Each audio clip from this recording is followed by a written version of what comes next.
Llio Mai ydw dwi yn wreiddiol o Safon a bellach yn byw yng nghyffordd Llandudno.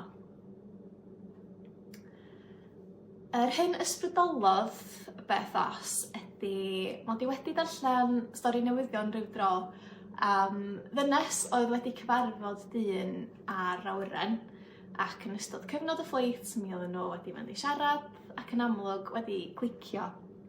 Wedyn ar ôl cyrraedd pen arall y daith, maen nhw'n cael eu gwahanu a mae hi wedyn yn mynd ati i chwilio amdano fo mwyn iddyn nhw fedru dod i gysylltiad eto.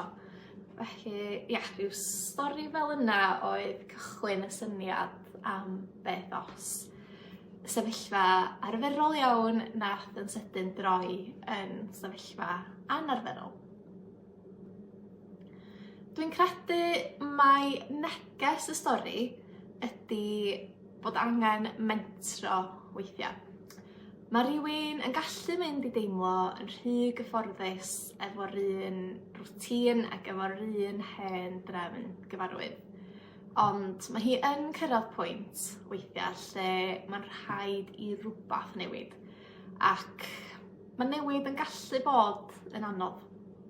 Felly mae rhaid bod yn ddewr a mentro heb wybod sut eith pethau na be fydd canlyniad hynny.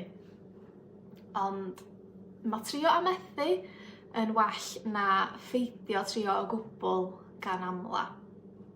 Ac mwyn i bethau newid, weithiau mae rhaid i ni wneud i'r newid yna ddigwydd. A dyna be mae Ceri yn wneud yma yn y stori.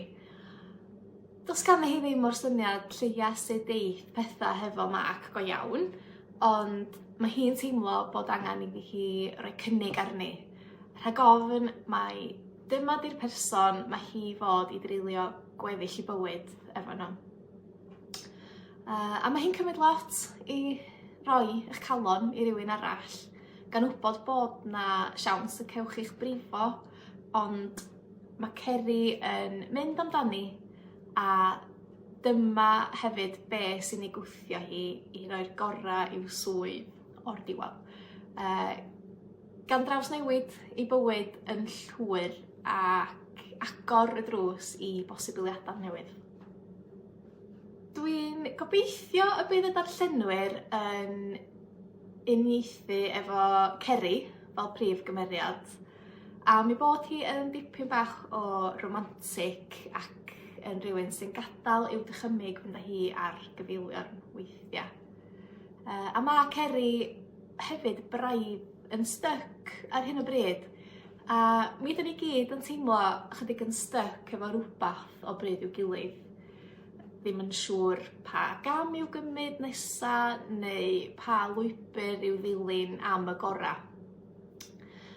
Nid pawb sy'n cael cynnig ffleit munud ola i Awstralia ella, ond mi ydyn ni gyd yn debygol o wynebu rhyw sefyllfa lle mae'n rhaid i ni wneud penderfyniad sy'n yn gwthio ni y tu allan i'n comfort zone. A mae Ceri hefyd wedi bod trwy sefyllfa anodd efo'i chyn Cariad Gareth. A mae'n debyg fod y mwyafrif ohona ni wedi cael ein brifo neu ein siomi rhyw dro neu mewn rhyw ffordd neu gilydd. A mae'n bosib y bydd darllenwyr yn medru uniaethu hefo'r ffaith fod Ceri bellach yn barod i symud ymlaen oddi wrth y sefyllfa yna a efo i hawyd hi hefyd i fod isio dechrau o'r newydd a rhoi ei hun yn gyntaf.